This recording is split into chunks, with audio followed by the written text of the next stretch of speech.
31, 32, 33, 34, 35, 36, 37, 38, 39. Decided to just fix the shed ourselves.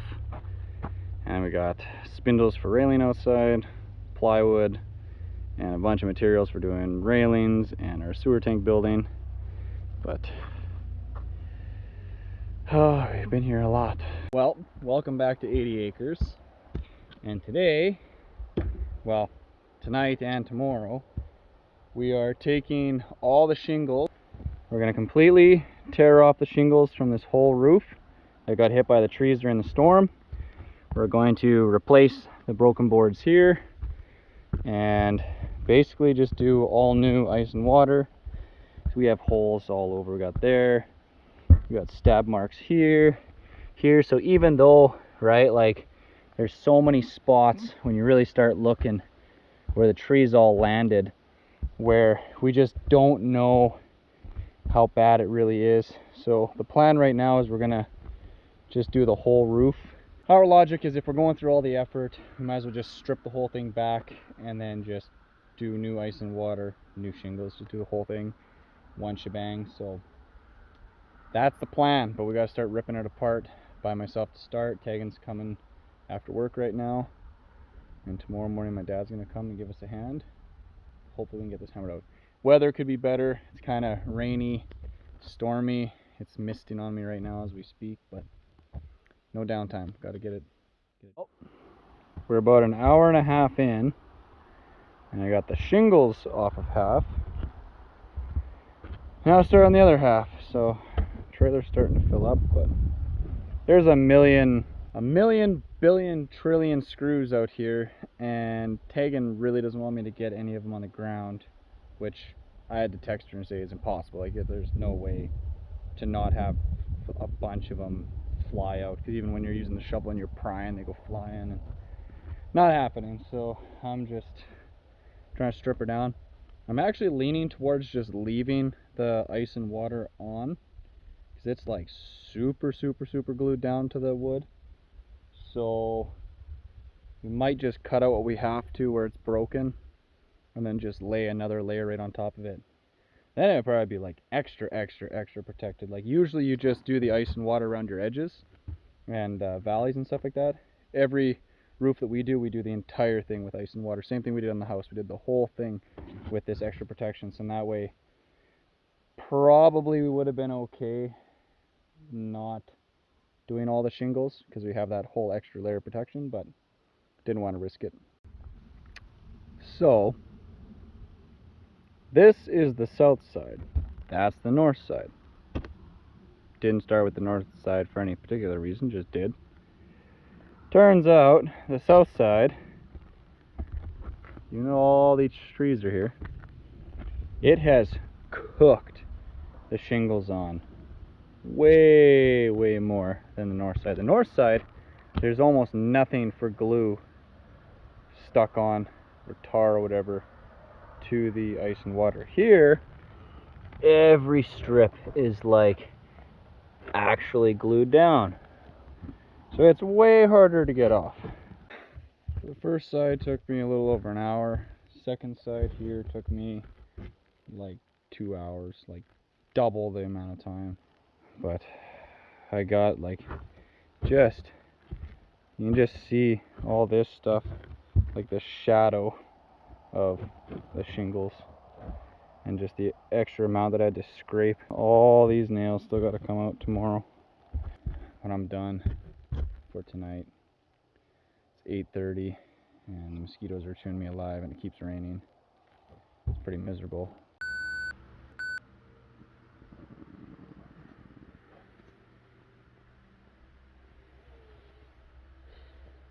Good morning! So that generator, that's the one we had at the house for running all of our heat and everything. I have not started that thing in probably 4 months or 4 months for sure. I haven't ran it, like, since we even had temporary power set up. Second pull, fired right up. Just threw some more gas in there. Like, that Princess Auto generator has surprised me pretty damn well. I mean, that's like the third one I got from them. The first two, they were different brand ones, not great. This is their Pro Point, so it's actually like their own brand, their own, right? They put their name on it, so they trust it a bit more. And it's actually pretty damn good.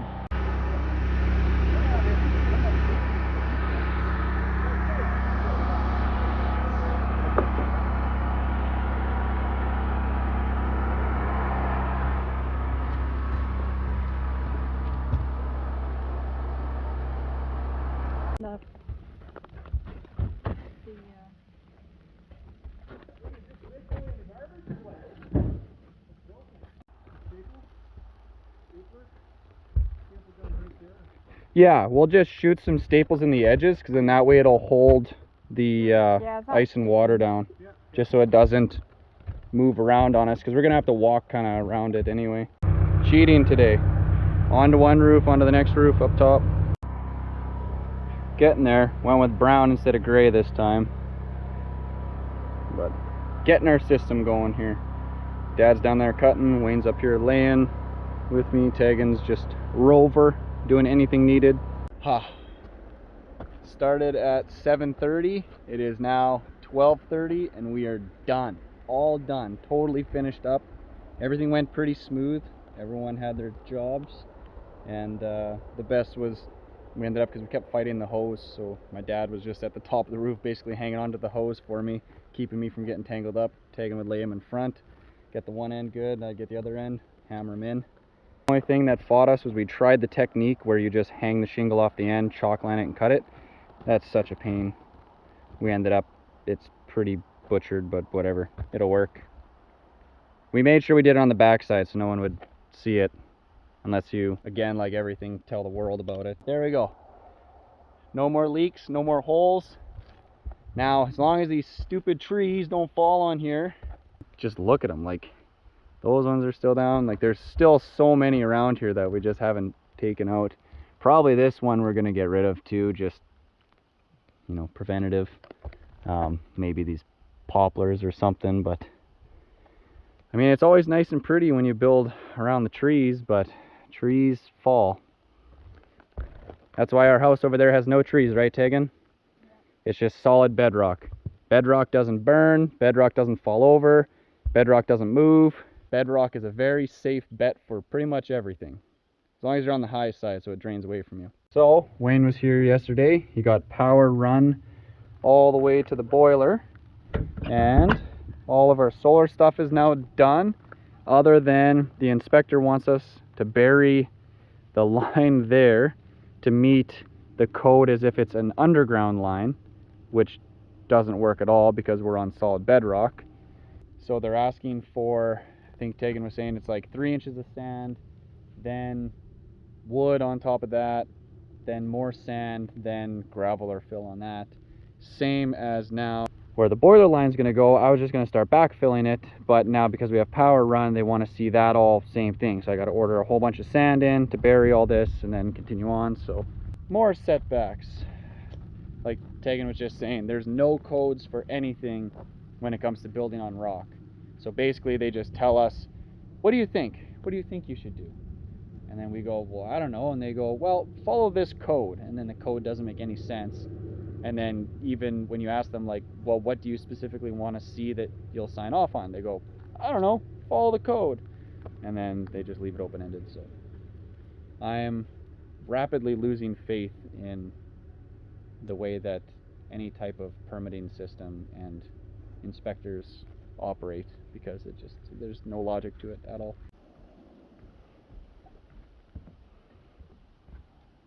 Just keep going straight. Just to be clear, she asked for that. She asked me to load her up with all the wood so she could put downstairs.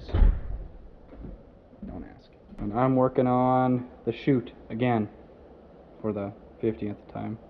Tegan's been working on getting squeaks out of here, but some of them are hard to find, so I'm putting screws from bottom up for her to then screw top down. With the subfloor stuff, it's still moving a bunch, but we're not sure if, well, you can hear it, hey? Hopefully yeah, that hold it down. Jeez.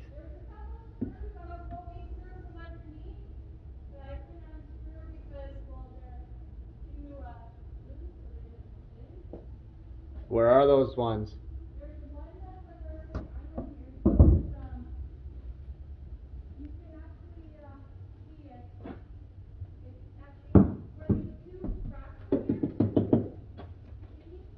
Yeah.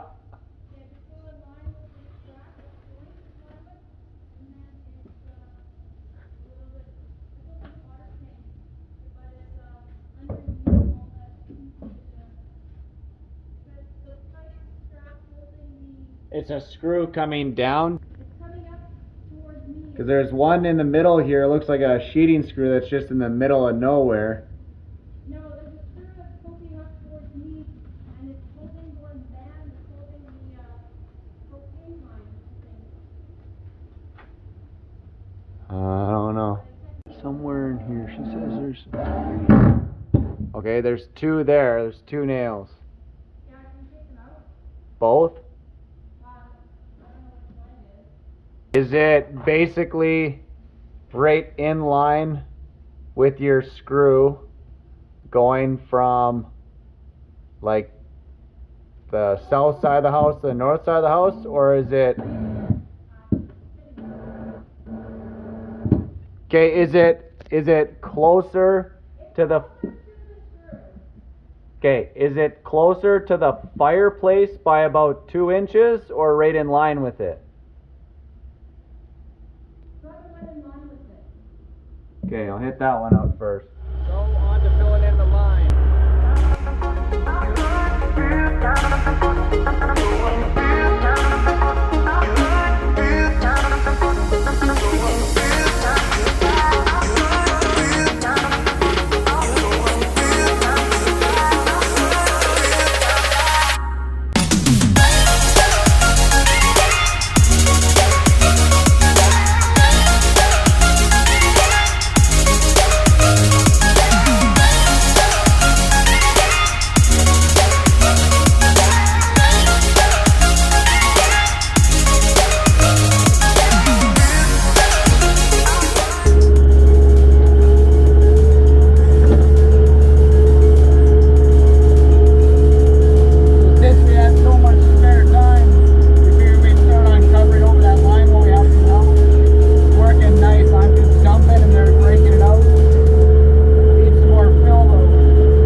been here for pretty much a week. Been just working a lot. But someone's been here. Wonder what all this stuff could be for. Oh, a wild Tegan. The stone. So our neighbor there who does masonry and stone and tile and all that kind of stuff, he got started. So he was trying out some of the mortar stuff. He said he's not 100% sure he likes it. What was he saying? It's a different brand or different style than he normally uses. And our tile, of course, because everything has to fight us one way or another. So we just needed 3 tiles.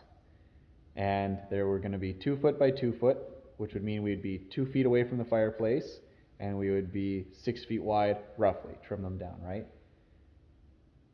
Neighbor puts in the order, comes in. They're 2 foot by 4 foot tiles. So now he has to take out his big, huge, fancy saw for cutting big tiles, and then cut them into size and do that. And I said to him, how often have you done that? How often have you ordered tiles and they've come in as like completely the wrong size? He said never. He's ordered tiles from the same place forever and he's never had this problem. But because it's us, problems. Every time. Everything fights us. We were just saying how like there's such a wide variety in sizes here and shapes. Like you figure that one compared to that one. So this is mountain ledge dry stack, which he was saying of all the dry stacks he's worked with, this is a pretty wet dry stack. So like the cracks in here are bigger than what some companies are, but I think it's going to look good. He says it's a little more work to fill it in those cracks after, but I think I like that. I think it gives it more like a 3D real stone look. Yeah. But oh, it's gonna look so good. So good, Tegan. Working on getting the door figured out for the wall there, which is what we're gonna do right now. We're gonna figure out spacing because there's like spacers and side to side, front and back. Hits the wall, doesn't hit the wall. Hits the baseboard, doesn't hit the baseboard. The instructions don't tell us anything hardly. Yeah. They're pretty terrible. Basically says take this, take that, and then do this. Help if you read it in English. Well, you can read French. I can't. But anyway.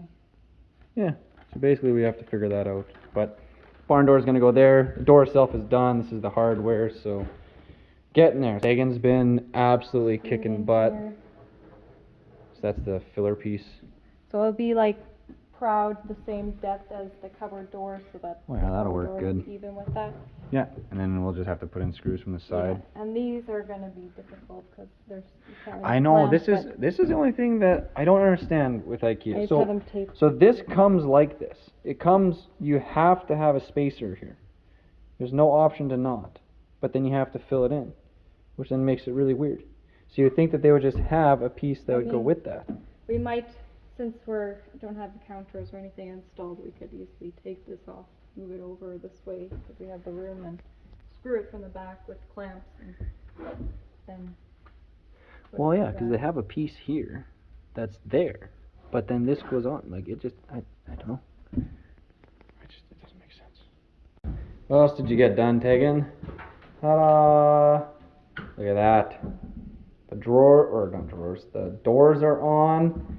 She got these fancy holes all drilled out for the plumbing to go through. I just did our biggest hole saw just to give wiggle room, but that should roughly be where the sink drain will be kind of centered down below the sink there. Okay. Handles still need to go on, but unlike this one had a even like 3/4 by 3/4, which is a standard size. This one has to be cut because yeah. It's 3/8. That looks good. 3/4. No. Trims. You got a whole bunch of the trims done. These are more. Yeah, well, these are casings and baseboards. These are the last we have. Oh, these are the ones that we cut. Right. We got our holes marked, basically held up the bar, taking had to figure out left and right, did up and down, went there, leveled it, I held it, she marked it. So I'd like to say in our YouTube video how I decided to put it this position, because no one tells you how far each side of the door to put it. So the kind of reasoning is that I want the door over here, so obviously you want more of the rail this way, and you have to make sure that from your opening to the end of the bar you have enough room for the door to be open and then have the stop at the end. And then here I wanted the door to be able to put this stop kind of close to the edge, because our door just covers it barely. But I had to make sure that that's not going to interfere with the last bolt screw, so I put that on the inside so I can put the stop on the end and adjust it. So yeah, because those things slide back and forth. they don't tell you in any instructions or other people's YouTube videos, so I was having a pain to figure it out, but basically you just need to make sure that you have enough on both sides that you can roll it as far as you want and you can roll it back as far as you want. Yeah. And it should be longer than you need the bar, well, yeah, generally speaking. You want to like double in a bit, whatever the length of the door. And this kit was rated up to 37 inches wide door. Our door is 36.25 inch. So. But our door is thick. Well, so no, it's the going to be like kit comes with 3 sets of bolts for inch and 3/8, an inch and a half. So we use the inch and a half bolts, and that works fine. So. I think it's a pretty heavy door though, Tegan. Alright, let's get these drilled and we'll get the door up and then we'll really have something to look at. I'm sorry, Tegan, the door's closed. Can you open it, please? No. Please. No. You gotta knock. Please, Mitchell, please open it. I'm gonna kill you in your sleep. You gotta knock on it. Guess who?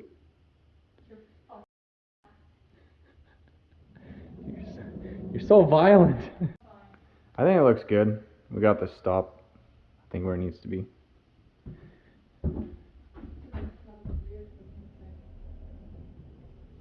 Ah, it's a Tegan. Just look at it. So I'd love to take credit for this, but basically I just put in some leg bolts. This was all Tegan. Look at that. It just. Not a handle to put on. It's pretty bouncy though. Yeah, these little rubber stoppers. Yeah.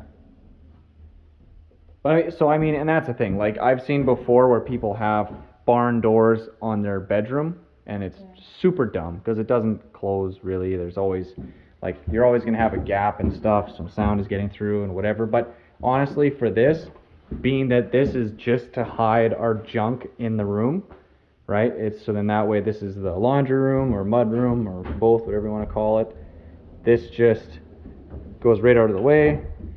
You have lots of room to get through here. That's what the backside looks like. Oh, we lost so many trees. But we are getting ready for what, again? Finishing our siding. The last of the siding on the house. So we need to get that there. And then tomorrow we got a whole group of us coming out, and we're gonna try and hammer out all the rest of the wood siding on the house there. Maybe not get to the corners, because those will take a bit, but fingers crossed we can get it done. Plan, wood on there, saw over here. I'll probably be cutting again with Tegan, and then Damon and my dad will be working on, put the board up, get where they want it, drill it, put in the screws. Basically, pretty much we're just going to copy what we did on the other side. I remember when we even did this. Long time ago. In a galaxy far, far. Ha ha ha. So Todd was back again. And got a whole bunch on. Look at how good that looks. Ta-da! That's super cool. Super cool. So we figured out with the faceplate that it's It's designed to go right to the floor, which then, because we have tile and everything, it'll be higher by about the thickness of what his little wood boards are, just to make a spacer there for right now. So I'm just gonna have to cut the bottom of that off. Look at it, Tegan. Look at it. Just look at it. So I think the corners were the big part. That was the part that he was concerned about, was how the corners were gonna work out to make them look still natural, and I think it looks pretty damn good. They're carrying people. What's that? That's my head. Yeah? You gonna let me write my nice little note? You didn't write it. I did write my nice little note for Todd. You let me down, suck. I don't know how I'm gonna let you down, Tegan. You're stuck here. Oh. Oh, now you're just bouncing on me. She lives. Saga continues. So this box is another safety switch that Wayne had to put in now. Oh my goodness. Look at this thing. Oh my. That is just to isolate the power coming from the generator into the inverter, charge control, everything, before it then goes into the house. That is just insanity. Thankfully, Wayne is an electrician and he can do a lot of this stuff. And our solar contractor, I mean, we paid our final bill. It was all good. Didn't charge us extra other than for like the upgrade to the actual unit itself, which we knew. But they got to be either losing money or breaking even or something, because for the amount of extra junk that they made them do. So it's just insane. Like, it's just astronomical. I can't even imagine what it would be for just someone to do this all, like have a contractor do it all. Like, I don't think you'd ever make your money back on solar unless it was like us, where we're far enough back from where there's utility that by the time you did your actual hookup to the grid and did the clearing for the hydro line and put in all the roads and everything to get to all the poles, because they wanted me to do a gravel road to every pole so that they could do maintenance on them. And yeah, it's like, you do the math, it was like $250,000. So we are far below that with what we're doing. Yeah, for someone who's like, if you can just hook up the power really easy, I still think it's like, it's at that point where it should be affordable, but all the ridiculous codes for safety are making it unaffordable. Which you would think in this day and age they would want it to be affordable, because they want green energy. Good morning, welcome back to 80 Acres. We're doing siding today. Right now we're just trying to get our last of our trim up. Tegan's going to take the downspout off so we don't crush that. And at the end of the day, hopefully all this will be wood. How satisfying that is. Perfect offcut.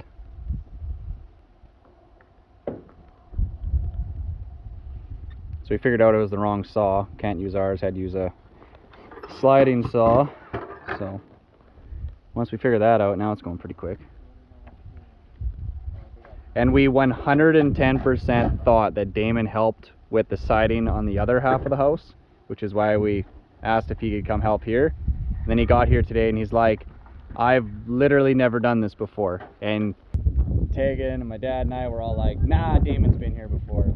No, I looked back in the videos, it wasn't Damon, it was just Brennan, and then Wayne was doing electrical. So 3 of us are crazy. So to cut around our pipe,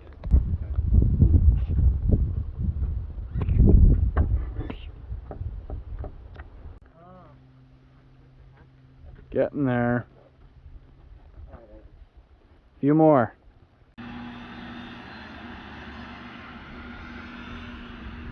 So with our lovely unlevel house, everywhere that our tin is a totally different amount that we have left. So we have all of our boards are perfectly level. Then our last one is ended up not level, because we assumed that this would have been leveled chalk lined, but guess it's not level, so now we're kind of finding the middle ground on where our boards are going to fit and how they're going to go in here nice to make it work. Just like that, we are magically done. Cut around the doors, cut around the pipe nicely. What we did this time though was we put our screws at the bottom side. Since we did the other side, I figured out you're supposed to put them here, and then this clamps down on the thinner side. It's not so much about hiding your screws underneath the lip like we were fighting last time, so we came down. So this clamps it in, and this should keep it from flaring out. Our other stuff here, it all started to flare, so they're going around now and they're just pushing it as much as they can and then adding in the same screws here, there. And then we have some offcuts that we're gonna make some corners out of. And hide it all. Be nice and pretty. Like Tegan. Right, Tegan? Wow. Just look at it now. No more silver.